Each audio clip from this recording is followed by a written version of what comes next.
Assalamualaikum warahmatullahi wabarakatuh.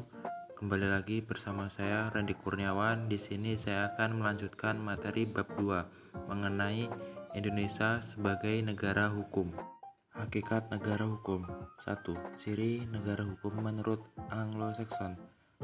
Albert Van Dissay menyatakan ada 3 ciri negara hukum, yaitu pertama, supremasi hukum, 2. Kedudukan yang sama di depan hukum, ketiga, penegasan serta perlindungan hak manusia melalui konstitusi dan keputusan-keputusan pengadilan. 2. Ciri negara hukum menurut aliran Eropa kontinental. Yang pertama, mengakui dan melindungi hak-hak asasi manusia.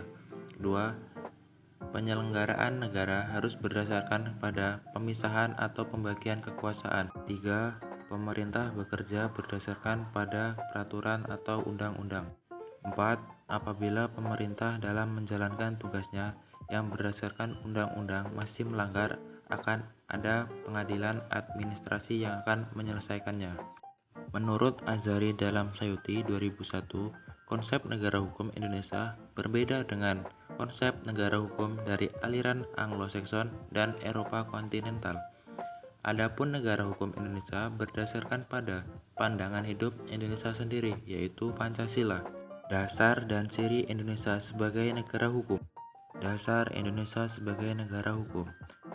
Dalam UUD NRI tahun 1945 pasal 1 ayat 3 yang berbunyi, negara Indonesia adalah negara hukum. UUD NRI tahun 1945 pasal 27 ayat 1 diletakkan kembali dasar hukum setiap warga negara, yakni segala warga negara bersamaan kedudukannya di dalam hukum dan pemerintahan dan wajib menjunjung hukum dan pemerintahan itu dengan tidak ada kecualinya.